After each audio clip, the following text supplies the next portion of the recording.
हमारे चैनल में देखिए आरआरबी भोपाल है ये। यहाँ पे एक नया कोरेंजोंडम नोटिस आया हुआ है जो ग्रुप डी से रिलेटेड है, बहुत ज़्यादा इंपॉर्टेंट है, उसमें कई सारे बदलाव किए गए हैं।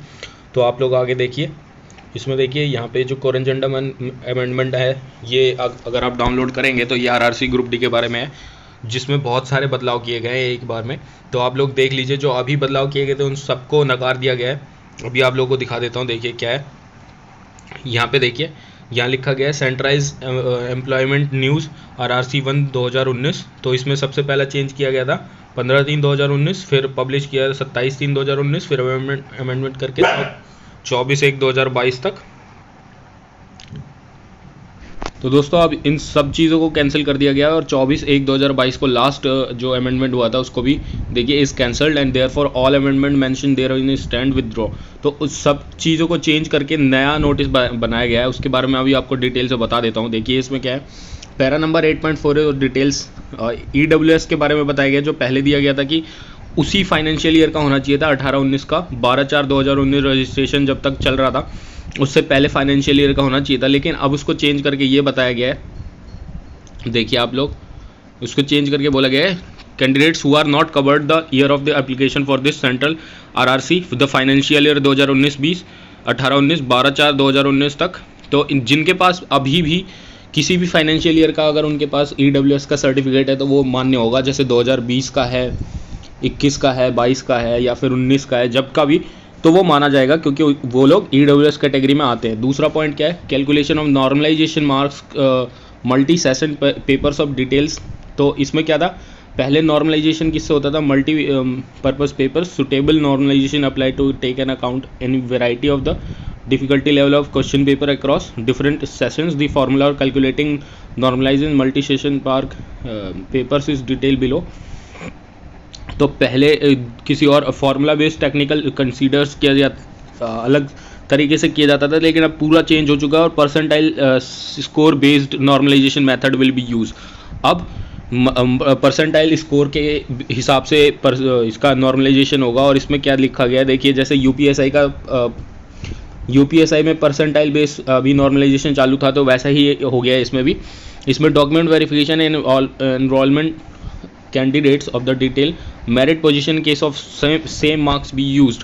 अगर दो स्टूडेंट्स के सेम मार्क्स है तो उसमें फिर एज के अकॉर्डिंग इसको लिया जाएगा जो ओल्ड एज का होगा। इसके साथ देखिए डिटेल CN डॉक्यूमेंट वेरिफिकेशन में पहले कितनों को बुलाते थे, 1.5 गुना बुलाते थे, लेकिन उसके बाद फिर चेंज करके 1.05 गुना बुलाने के लिए बातें की गई थी।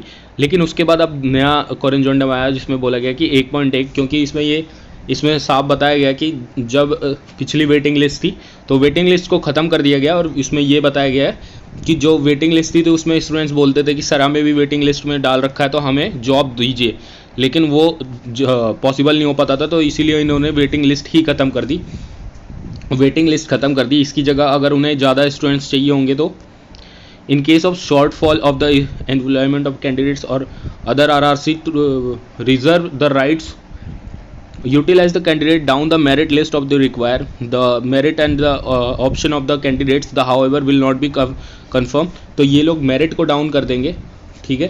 तो अभी तक जो मेरिट डाउन हो रही है 2018 वाली, तो ऐसे ही इनके मेरिट डाउन करके स्टूडेंट्स को बुलाया जाएगा। इसके बाद देखिए the third sentence of the para 14.3 में, इन case of 2 or more candidates securing same marks their merit position shall be determined by age criteria। Age criteria से होगा, जो ओल्ड एज होगा उसको पहले लिया जाएगा, और अगर उसमें भी सेम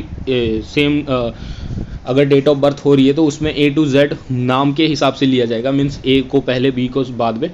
तो इसको भी चेंज किया गया है। इसमें यही बताया गया है कि their merit position shall be determined as criteria, older person shall be placed as higher merit in the case of being same, alphabetically of the names shall be taken to break the tile. Same इसमें change नहीं किया गया है। इसमें देखिए आगे क्या है, corrigendum performance of preference of post and railway units.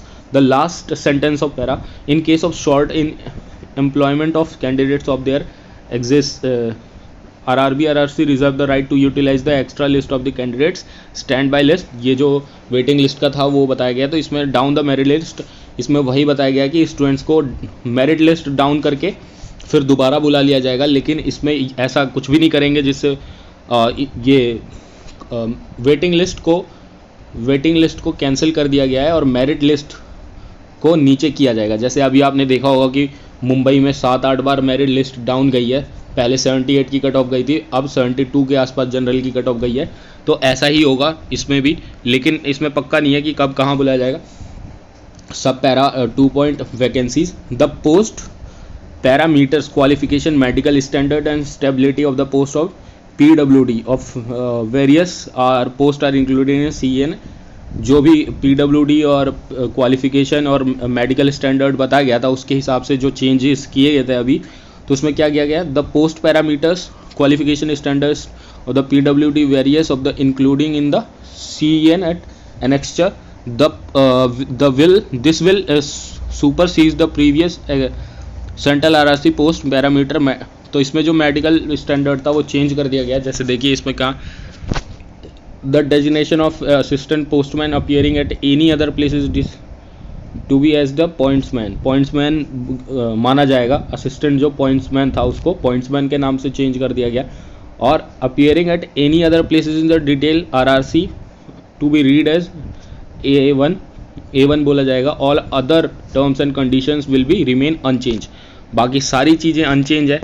इसमें देखिए आगे क्या है, कोरिंजोंडम एंड इसके बाद आगे मेडिकल स्टैंडर्ड देखिए इसका C1 B1 C1, assistant bridge, assistant CNW, assistant depot store में, assistant loco shield, diesel, electric operations, mechanical.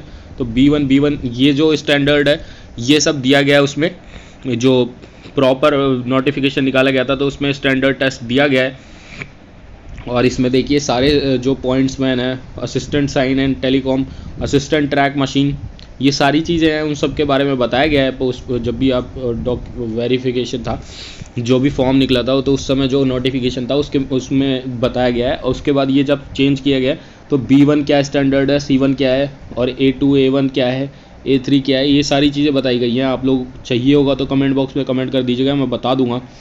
Track maintainer grade 4, hospital assistant medical में, और assistant workshop engineer, assistant work engineer, assistant TRD electric. तो देखिए ऐसे ही बेहतरीन videos के लिए हमारे चैनल को लाइक से सब्सक्राइब कर दीजिए, हमें सपोर्ट कर दीजिए दोस्तों। आप सब्सक्राइब करके हमें सपोर्ट कर सकते हैं, जिससे आप लोगों को बेहतरीन वीडियोज़ टाइम टू टाइम मिलते रहें और आप लोगों को कहीं जाने की ज़रूरत ना पड़े। धन्यवाद दोस्तों।